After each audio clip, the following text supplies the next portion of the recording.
But we shall move on to and this is the first of our sort of breaking news changes of the afternoon, and that is the story of a little castle in a town called Flint in North Wales. Now, if anyone wants to Google Flint, then they can do. It is spelt like the stone, but also actually in Welsh it's Flint. It's two F's. Yes, because in Welsh one F is the V sound. So it would be Flint in Welsh if it was just one F.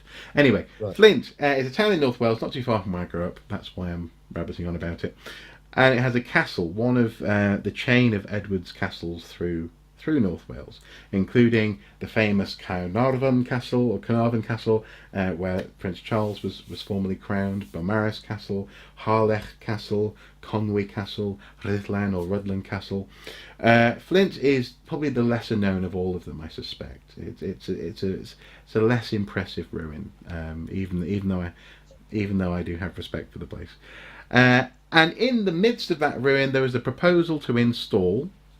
Now, actually, there's two different numbers surrounding this: either a £630,000 or a £395,000 art installation, an iron ring that was going to be put into Flint Castle to mark mark historic events on the site. In this case, one such event including the deposition of Richard II. Now, how do you feel about this, Andy? Because because there are similar things like, for example, the face of Merlin at Tintagel Castle, this kind of thing, that really seem to annoy some people. And I'll come back to people in a moment. But what do you think? Right. I'm not Welsh. I'm descended from the occupying power. The Iron Ring. There's bound to be a Welshman in there somewhere. I'm sure there is. Yes, I'm sure there is. And in fact, my family name actually most of them recorded come from Cornwall. Oh. So, no, I mean, I think this whole episode is part of something that's becoming increasingly common, which is people who operate heritage sites, be it Cadw in Wales, historic English heritage in England, the National Trust, the Scottish National Trust, the various equivalents in the other devolved administrations and so on, are seeking to find added value in a way in terms of interpreting the sites that they're in charge of. They want to provide a visitor with added value, and they want to provide other attractions which will bring visitors in, because footfall is the thing. You need the footfall to justify the existence of in the modern transactional economy. You need the footfall of visitors to justify spending money on the monument. Yes, and in that sense, what I think part of what you're describing there is the idea that they're creating landmarks and creating sort of little what in the tourist industry they describe as honeypots. So something that will bring in the tourists like bees to honey. And it, in some ways it is an oddity. I mean, for example, the fact that this isn't new in Wales. I mean, not that long ago there was some very interesting art installations in and around Caerphilly Castle, this kind of thing, which augment the architecture. They are temporary and they provide a spectacle. So on the one hand, it's interesting in some ways to see a monument re-evaluated and put into a context that it hasn't been in for most of its life and won't be in again, But in the case of, for example, especially for example Tintagel, where they put Merlin's face in there because that's, according to some people, an Arthurian site, and in the case of, for example, here at Flint, it feels as though it's on the slightly more cynical end. It's not an interpretation. It's a statement, and it is something to bring people in because the monument is on its own is deemed not to be impressive enough. Now, in the case of Flint, to be fair, the monument is missable, as it were. You know, you can drive. I've only actually visited it a couple of times because it was always just down the road. You see what I mean? Yeah. But growing up, I remember thinking, as a huge fan of the other castles in the chain, thinking that Flint was the most damaged. It was the one that had lots of vandalism. Teenagers had lots of access to it, and of course, when you're not a teenager, everything is teenagers' fault. So lots of fires. I remember thinking as a small child, going, "Oh, teenagers." But the point is, I can on that in that sense see why some people might think that having this crown installed is a good idea to bring people in. But it does seem to have been, well, first of all, insensitive. There are some people who are calling this, according, for example, the Daily Post, the wonderful Daily Post. The headline is "Torrent of Criticism Forces Rethink Over Unbelievably Crass Flint Castle Iron Ring." Absolutely, I think if you look at the Welsh media, the coverage has been absolutely scathing. Yes, because it's being deemed a celebration and a reinforcement of English subjugation of the Welsh. It's certainly undermining local Welsh identity, according to some.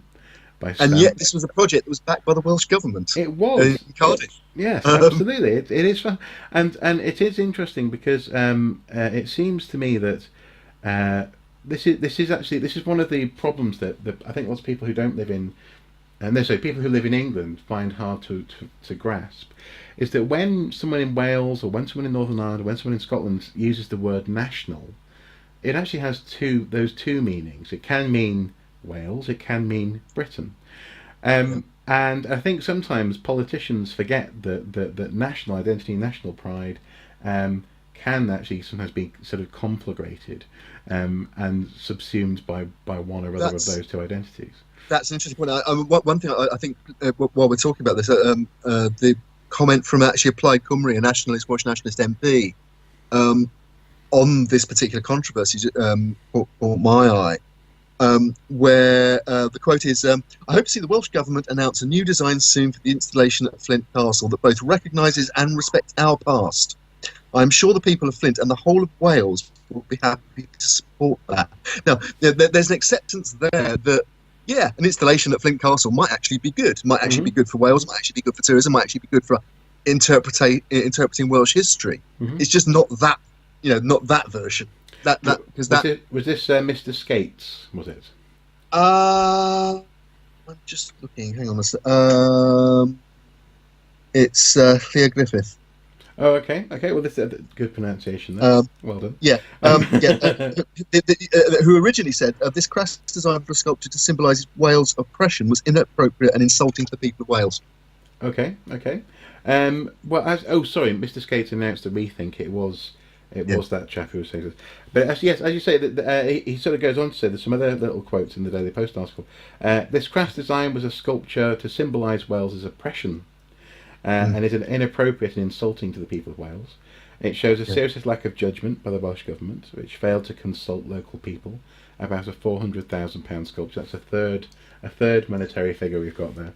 And he says here, the Labour government has rightly been shamed into rethinking its design. However, it has failed to acknowledge how disrespectful the plan was. It is interesting. And do you know what?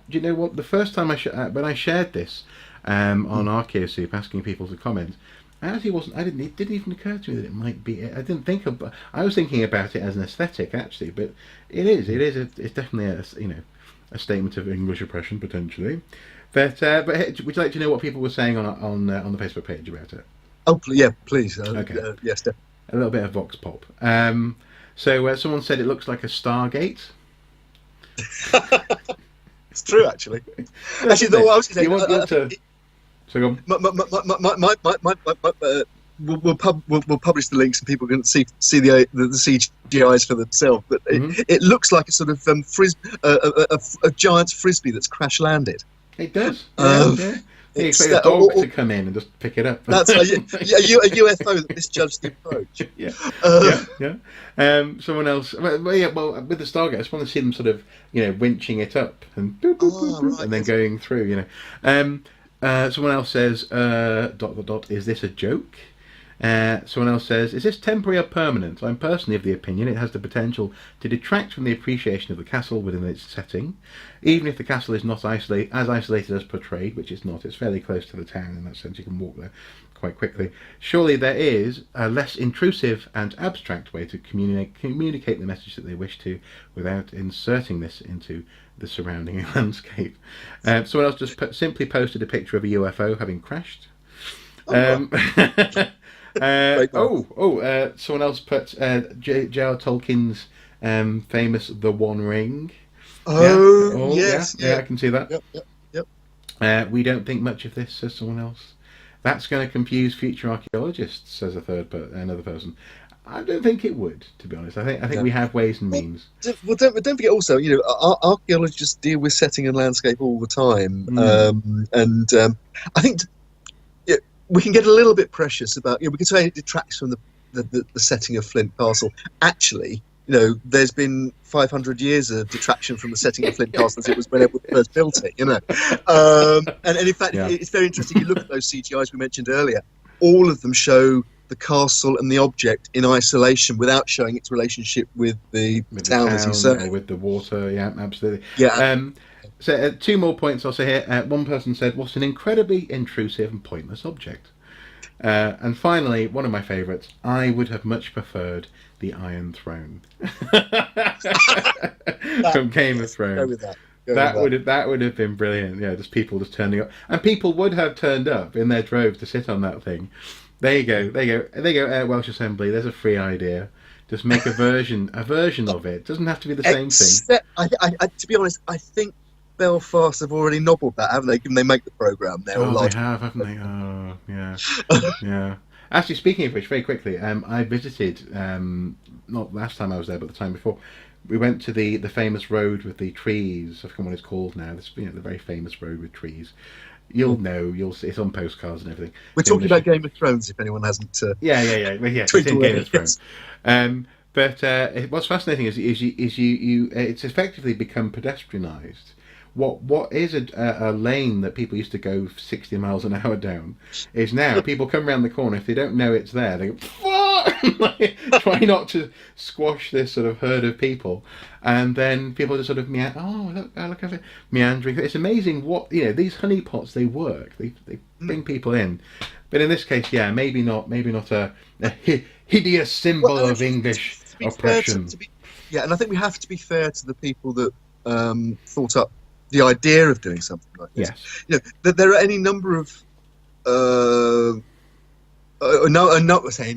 certainly a number of art installations in landscapes that have worked extremely well. The obvious ones that spring to mind are the Angel of the North, which has done a huge amount, I think, for the identity of the Northeast. Yeah, absolutely. And also Anthony Gormley's human figures on the on the mudflats in the Mersey. Which again become sort of iconic of the approach to Liverpool. Maybe that's the trick. In both cases, they're both Anthony Gormley there. Get Gormley in. Yes, get Gormley in. Get Gormley. Okay. Sorry, go on. No. Well, I mean, other times it can backfire disastrously. A Manchester commissioned Thomas Heatherwick, who to design a sculpture. Which was called the Bee of the Bang, which was I think it was Linford Christie said that he started to run on the Bee of the Bang. So this sculpture was called the Bee of the Bang. Oh, and it's this basically pole with spikes on the top, which Heatherwick ended up having to pay Manchester City Council £1.5 million in compensation, because the moment they commissioned the thing, the spikes started falling off and trying to impale people as they walked past. Oh wow! And they tried to fix it for over a year, and in the end they just had to the whole thing. It was just completely unsafe, and they had to take it away. And Gormley had to pay compensation. Heatherwick had to pay Manchester compensation. So these things can be a lot worse than a bad time in the press. Yeah. But again, the advice stands: get Gormley.